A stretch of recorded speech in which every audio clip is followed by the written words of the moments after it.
يلا قرقور. اللحم قام يفور. ابو القراقير شنو عفت اللحم وحولت على السبح؟ راح اوكلك اكله بدت وانتهت بالتسعينات، بس جماعه المزمزه يعرفون جاي يسولف. اول شيء نفتح السبحه وهاي دجاج.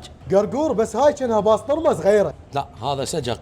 البهارات مالتها مثل مال الباصطرمه؟ لا تختلف هاي البهارات مالتها. من نكملها ساعتين تظل معلقه وتنذب بالبراد. وهذني جاي شيء جماعه الدايت حتى ما يزعلون علينا يابا. شويه زيت وياهن خليهن يستوون على راحتهم ونظل نقلب بيهن. شنو ما ناوي تسوي دايت؟ لا يا معود انا صرت اضعف من يمك. احسن انت ظل سمين. بس هو صدق عاش ايدك. القصاب لازم يصير شويه متروس على مود يجذب الزبون اكثر. اي والله. من بعد هذا صوت يقولون سلامة ملتزم بالدايت. هسه بعد ما استوين نطق عليهن البيض. النفر بيضتين والنفرين 4. حركة الام العراقية على مود البيض يصير كيك. عندي سؤال لك. قول. ليش سموك قرقور؟ هاي ابوي الله يرحمه سماني. وهذا اللي اسمه شعليه بعد ما انمسح. هذني شوي شوف ليان عبالك داطلي صارن. وهسه جهز كل شيء استريح صرمود يا حبيبي.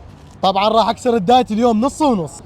حاره ما تلزم. خلي له قليلا من الطماطم، نلفها هيك بهالطريقه ونغمسها بالعنبر. وباعوا لي المنظر مالتها شلونه. ننطلق وسهمكم العافيه. طعم رهيب فول الفول. والله طيب هون مسويها بيدها ومضايقه. عبالك منبار مو سجق، بس شكلها كلش عجبني والله. يلقاها يم كباب قرقور اللي صاير بحي اور بال600 مقابل شارع ابو عبير.